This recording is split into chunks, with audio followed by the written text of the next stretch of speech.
My wife has ADHD, neglects our kids, and humiliated me on Father's Day. After much consideration, I have decided to pursue a divorce. I, Jared, am 43 years old and try to do my best to provide for my wife, Susan, 38 years old, and our two kids, ages 3 and 5, as well as my mother-in-law. I like to think that I am doing a decent job. Over the years, I have worked to improve our family's living situation. Not only did I complete another bachelor's degree and recently a master's in a STEM-related field, but I also worked 2 full-time jobs while finishing my second bachelor's degree and supported my wife through her schooling as well. She completed a degree that allows her to make good money, till $60-70K a year, in a healthcare field that always has jobs available. However, with the birth of our 2 children, she has since given up on her career to be a stay-at-home mom for the time being. At first, it was a struggle while I was finishing up my master's degree.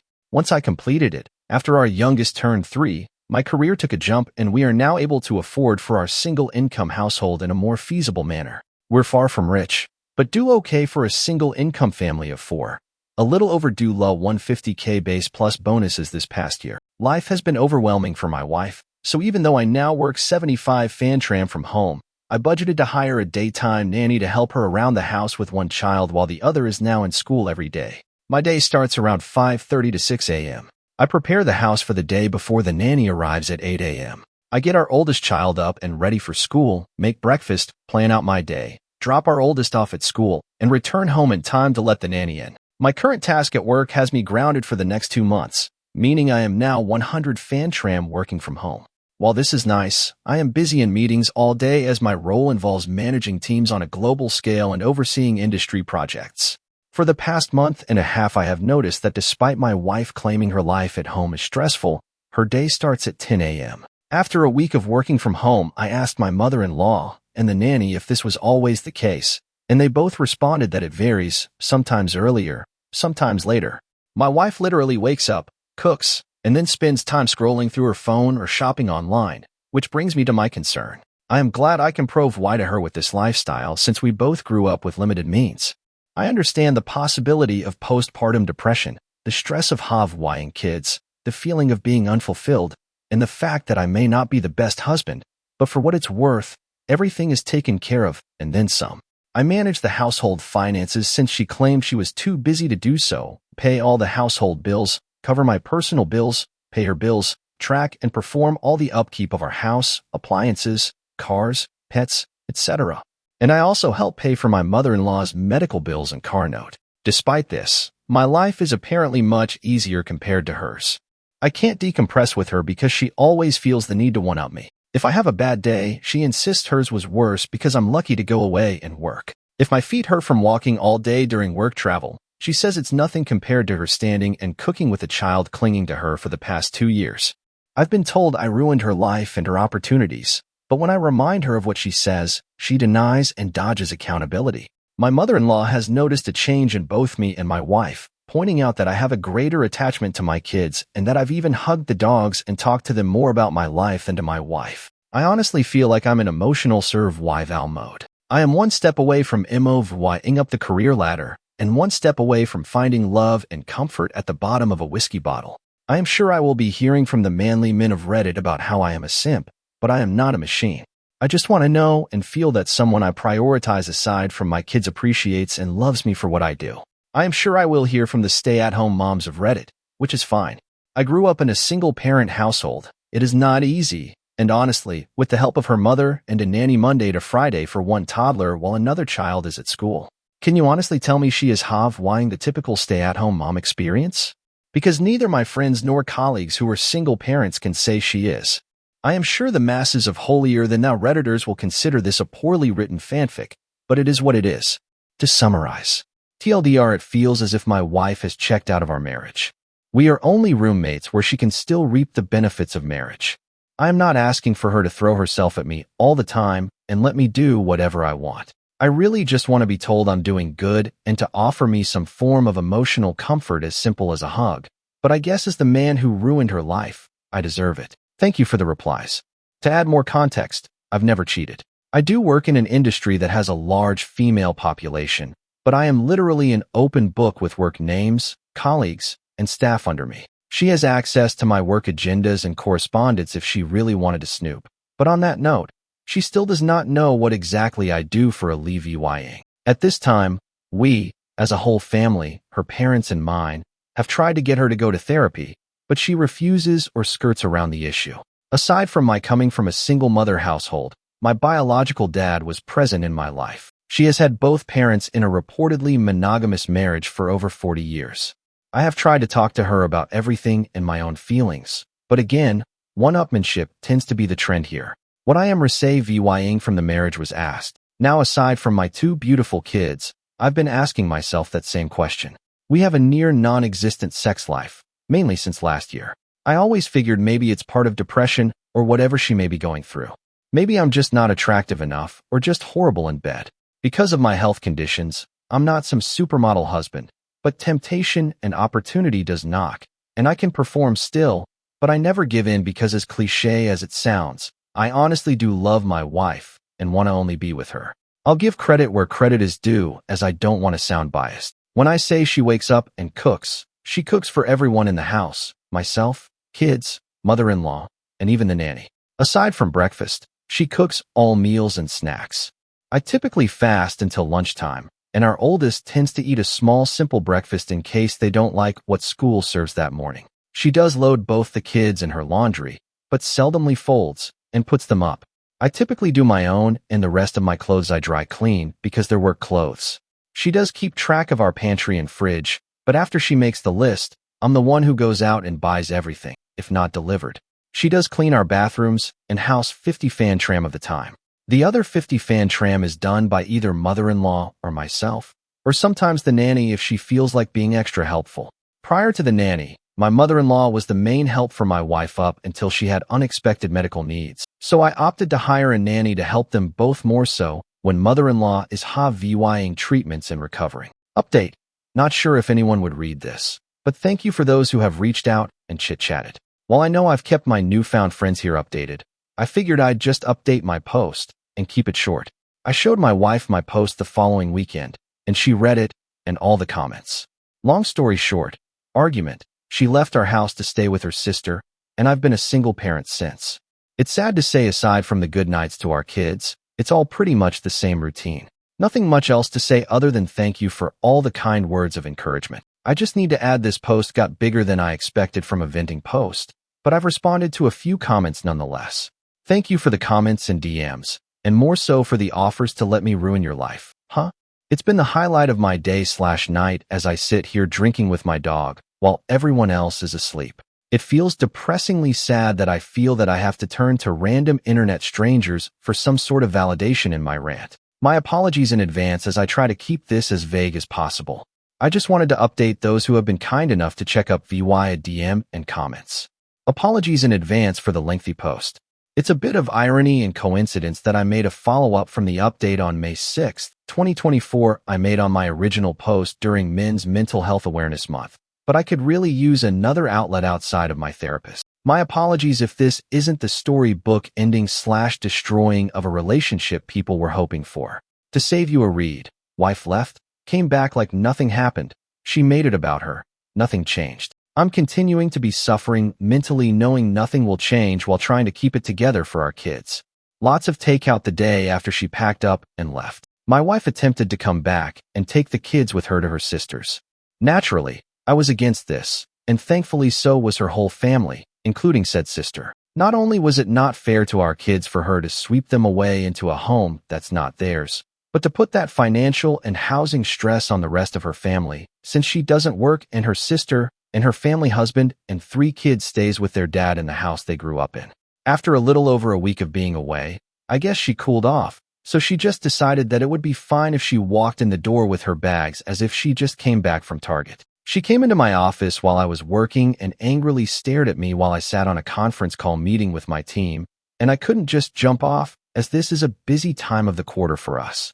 I guess that didn't sit well with her because once I took off my headset and closed my laptop, she started yelling at me about how much I really don't care about her and her well-being overall. At that moment, I couldn't do anything more than look at her and just shake my head. Mother-in-law came in after hearing my wife yelling and pulled her away, telling her to not bother me while our nanny kept our youngest away from it all on the other side of the house. That night, after the kids were put to bed, I sat in my office by myself with a drink as I have been doing for the past nights, and my wife came in. We talked, we argued, we cried, we drank. One thing led to another, and we were in bed. I wish I could say that was our making up, but the next sobering morning as we laid there, she went on about how hard it was for her the time she was gone. Literally, it was about her struggles staying at her family house in her old room with her dad and sister's family. How lucky I am to be able to stay here and do this and that and buy this or do that and not stress as much as they did. How easy my and everyone else's in our family lives are compared to hers, even though we had similar upbringings. My mind and heart broke that morning. I've been spiraling down since then, and this last week I made another attempt to reconcile and talk things out, but I was met with a shouting match while trying to express my current stress and anxieties with life and work in general. Wife, well, do you know how hard this is all for me? You're supposed to help me be happy, me. So when it comes to my happiness, stress, needs, and overall well-being, F me, get over it, right? Wife, we all have our own problems. You need to figure it out and get over them. I don't know who the woman I am at home with is, but that wasn't the woman I married and vowed to spend my life with and raise our kids together. Since that conversation, I've been noticeably distant with her. I've been sleeping in my office or on the couch or with my kids in their bed after putting either one of them to sleep. It still doesn't change her starting her day at 10 a.m. and sitting on her phone talking to her mom groups between cooking meals with the kids in both mother and in-law and nanny's care. Nothing has changed, and I doubt that anything will change. Sadly, I think even if we got a divorce, nothing would change or feel different anyway, since during my wife's Leah VYing the day seemed like any other day except with a little more takeout than usual. My main fear there isn't that I wouldn't just lose my wife, I'd lose my kids in the process. So I guess it's sad to say the grand finale to my story, like a lot of men and some women I've talked to here, I'll just continue to smile and suffer in silence. First off, thank you for all the comments and DMs. Some context and clarification, since admittedly my post was emotionally charged since I typed it up after another argument. Post-birth, our kids' pediatrician's office gave my wife those postpartum depression screening forms, and during the time of both she scored pretty high and was suggested to see a therapist. With our second child, she scored significantly higher, and I made an effort to get her the help she needs. She refused, so entered mother-in-law and nanny for support. I know what people will say, simp, but this is one of the reasons I'm not 100 fan tram ready to just give up and file our life together away. Also, I know silently suffering in the near and long run of our kids' future will not add to a healthy atmosphere, but neither would a bitter and hate-filled divorce. I know some have compared it to the ripping off a bandage, saying it'll hurt at first, but that pain goes away. But I'd rather try to spare my kids thinking that their parents ended up hating each other because of them or something along those lines. I've told a few people I talked to in DM since my last post a little more insight on my personal life prior to my promotion. I was a PM managing teams and budgets, so out of habit I planned for a lot of what-ifs. That being said, I made a number of contingency plans if sadly things went south. So yes, I have talked to a lawyer, know our rights, and what each of us are entitled to, have a draft settlement created and on hold until I feel I need to use it. I know what I want, and I'm willing to offer more than what is fair for our kids' well-being, but also have a plan if we end up going to court. It's 100 fan tram on me that I'm suffering in silence, but I'm too stubborn to just give up. So while I'm venting, I don't expect anyone to feel sorry for me. I endure it to keep the norm our kids know, ensure my mother-in-law's treatments go uninterrupted, and of course the hope my wife would finally be open to give therapy a shot and climb together to a better place. New update. I'm done. Wife said I don't do, and I'm not in front of the therapist and family. Father's Day dinner she got served. She was mad. She is trying to act perfect, and I'm just waiting while taking care of my family, kids, my mom, and mother-in-law. Oh well, I'll just ruin everyone else's life too, and my family. Secondly, to clear some confusion, I did not get 2 bachelor's and a master's while working 2 jobs at the same time as some readers are assuming. Bachelor's degree number 1 was completed in the early 2000s. Bachelor's degree number 2 was earned through online courses over several years, taking 2 classes per semester, all while I held down 2 full-time jobs. The first job was at a hospital with a 36 to 48 schedule, and the second job was at a big box store where I worked 30 to 40 hours spread out over 7 days a week. I worked these jobs to pay for both my tuition and my wife's as she decided to return to school before we had children. After completing bachelor's degree number 2 and entering the industry where I currently work, I was able to transition to one job and pursue my master's degree. So no, I did not earn 3 degrees simultaneously or in rapid succession. I'm surprised that I have to clarify this, as working 2 jobs while attending school isn't that uncommon, or at least that's what I thought. My wife chooses not to work. She does technically have a job, she just barely works it to the point we forget she has a job, as in she worked one day for 8 hours 5 months ago on a Tuesday. Kind of barely works her job, and manager is really supportive, flex PRN, model, and gives her a list of days they need coverage, and she can choose to pick up a shift or not. While she can work more and only does just enough to keep up her license, she complains to our family of her career being on hold for one reason or the other, although she has the opportunity to work more if she opted to.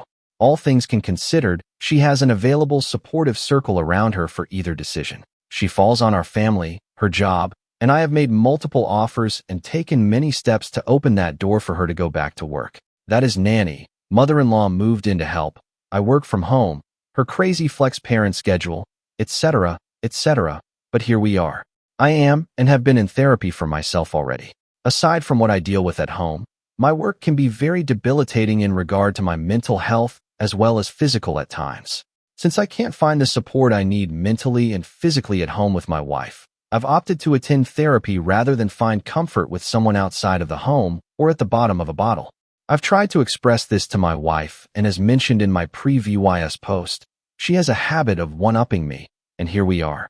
My in-laws are still married. Given the circumstances in our home, my mother-in-law moved in to help out my wife, while my sister-in-law and her family moved back into their parents' house due to their own reasons. She and her family can save money while getting back on their feet, and my wife and I benefit from mother-in-law's help, and we can keep a closer eye on her while she undergoes Bonley treatments. My wife, by means of questionnaires, is highly suspected to have PPD alongside with a history of symptomatic OCD, ADHD, amongst other ailments that over the years she refused to get evaluated for or refused to accept results given.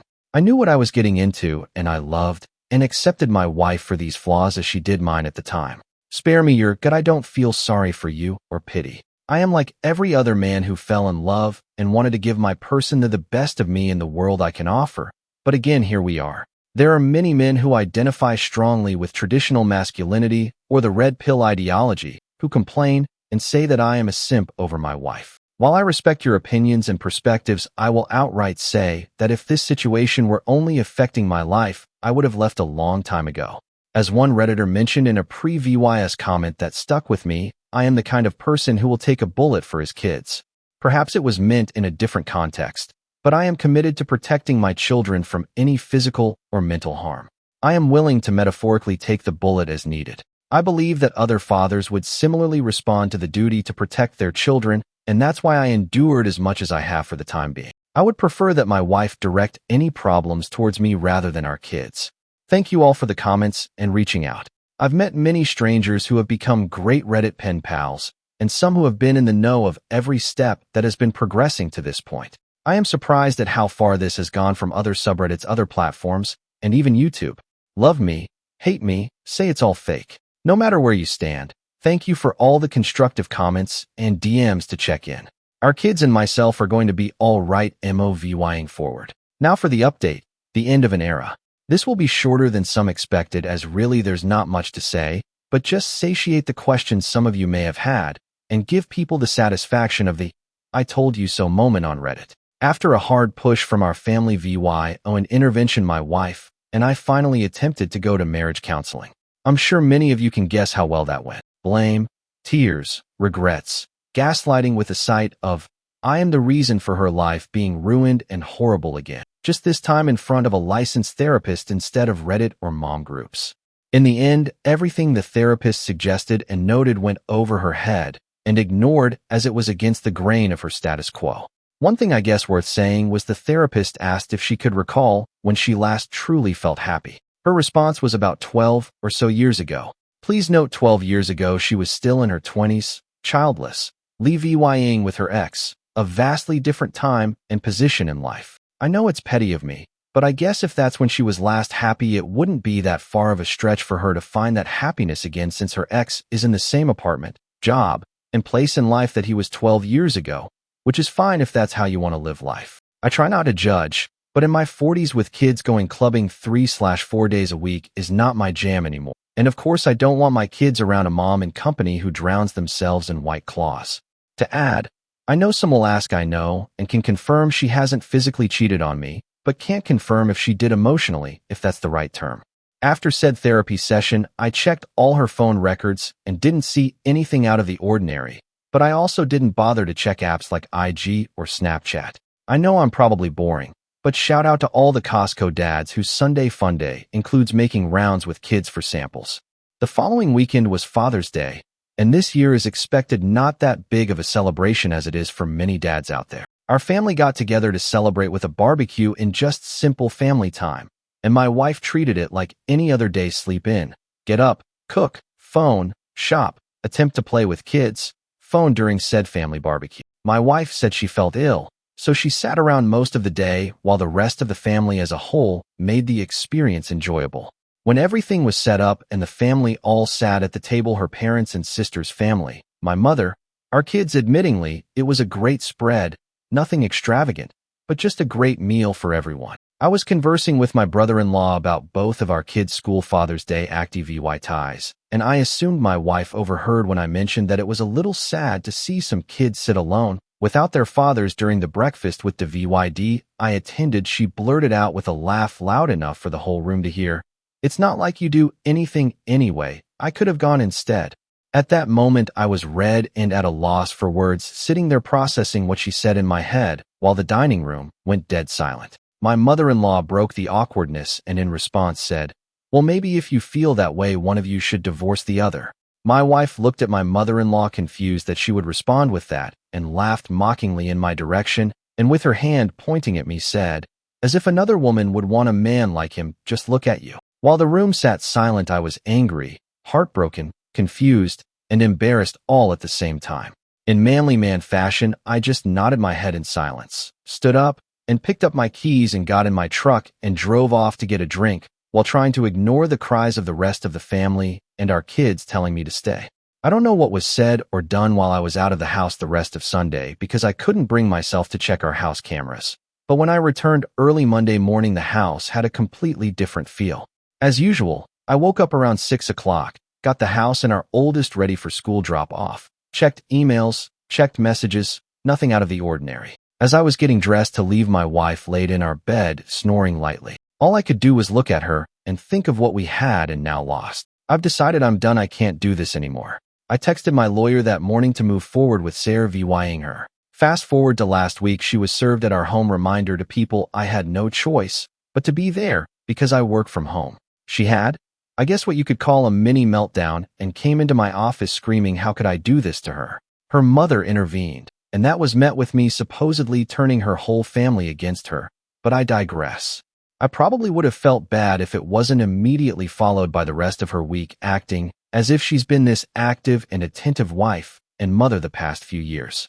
Sure, people can say she's making an attempt, but she's made many attempts, and historically we fall back to where we've been. For those curious, I am aiming for full, or at least majority custody of our kids.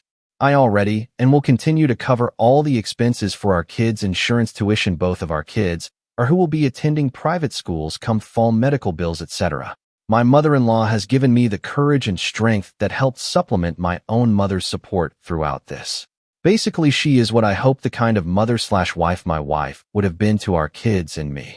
Out of respect for my mother-in-law, as well as per my own mother's shared wishes, I will continue to help oversee and contribute financial help if needed during her treatments. While some may feel I should cut their whole family off, I know the hardships pushed onto a family while dealing with cancer and have dealt with it firsthand as a family member and care pro VYder on both sides of the desk. All in all, I'm prepared to go to war if needed, but I just want a clean, no-fuss divorce. My wife has no alimony coming. So sorry for the Redditors and Mommy Gang Facebook groups saying she needs to divorce me first and get that sweet, sweet alimony money. 1. We live in a state that does not typically enforce alimony. 2. She has a means of gainful employment immediately. 3. To help curb any possible problems, I will cover her insurance and bills until either divorce is finalized or when she gains full employment. So that's that. I'm done and waiting for the steps to be taken for everything to be finalized. Sorry, it wasn't as exciting of a story with plot twists as some may have hoped for, but that's life. Not sure I'll update this once it's all finalized, which probably won't be for a few more months, depending if we go to war or not. Thank you for watching. If you haven't subscribed yet, please do so, and hit the notification bell to stay updated with more shocking real-life stories happening around you.